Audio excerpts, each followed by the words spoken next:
नमस्ते दोस्तों, स्वागत है आपका मेरे चैनल मन की शांति में। आज हम एक ऐसी कथा सुनेंगे जो हमें बताएगी कि क्यों भगवान गणेश को विघ्नहर्ता कहा जाता है और कैसे उन्होंने अपने ज्ञान और धैर्य से बड़े संकट को टाला है। सृष्टि के आरंभ से ही जब भी देवताओं या मनुष्यों पर कोई विपत्ति आई है, उन्होंने सबसे पहले उस देवता को याद किया है जो मंगल मूर्ति हैं, जो बुद्धि के विधाता हैं, प्रथम पूज्य श्री गणेश। लेकिन क्या आपने कभी सोचा है कि उनका नाम विघ्नहर्ता कैसे पड़ा? इसके पीछे एक बहुत ही सुंदर और प्रेरक कथा है। एक बार की बात है, समस्त देवलोक में एक बहुत बड़ा प्रश्न उठा कि देवताओं में सबसे पहले किसकी पूजा होनी चाहिए। सभी देवता स्वयं को श्रेष्ठ मानने लगे।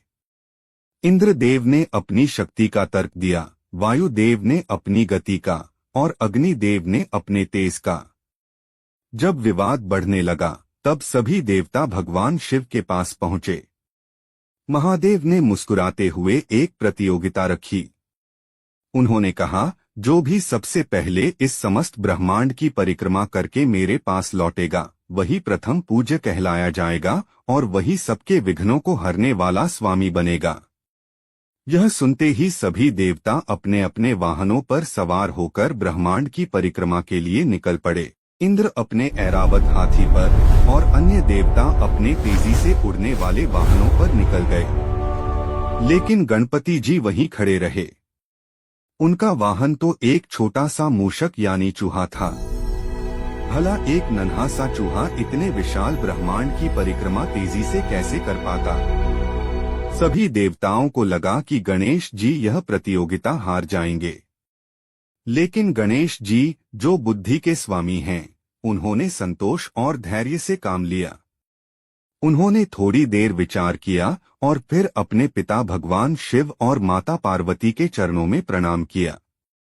उन्होंने बड़े ही प्रेम और भक्ति के साथ अपने माता पिता के चारों ओर 7 बार परिक्रमा की और हाथ जोड़कर खड़े हो गए।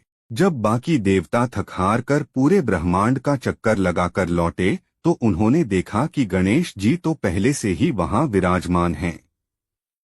महादेव ने गणेश जी को विजेता घोषित कर दिया। सभी देवता आश्चर्य में पड़ गए और पूछने लगे, हे प्रभु, गणेश ने तो कहीं यात्रा ही नहीं की, फिर यह विजेता कैसे हुए? तब महादेव ने समझाया, शास्त्रों के अनुसार माता पिता में ही समस्त ब्रह्मांड समाया हुआ है। गणेश ने अपने माता पिता की परिक्रमा करके पूरे संसार की परिक्रमा कर ली है। इनकी बुद्धि और भक्ति ने सिद्ध कर दिया है कि शक्ति से बड़ी युक्ति होती है। उसी दिन से गणपति जी को विघ्नहर्ता का वरदान मिला। महादेव ने कहा कि अब से किसी भी शुभ कार्य, यज्ञ या पूजा में सबसे पहले गणेश की अर्चना होगी। जो भी भक्त सच्चे मन से उन्हें याद करेगा, गणेश उसके जीवन के सारे विघ्न यानी सारी बाधाओं को हर लेंगे। इस कथा से हमें यह सीख मिलती है कि संकट कितना भी बड़ा क्यों ना हो, अगर हम अपनी बुद्धि और अपनों के प्रति सम्मान का प्रयोग करें, तो हम हर मुश्किल को हरा सकते हैं।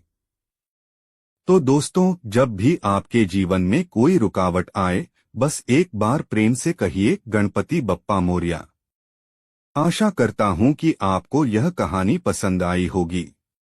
अगर आपको यह वीडियो अच्छी लगी तो इसे लाइक करें और अपने दोस्तों के साथ शेयर जरूर करें।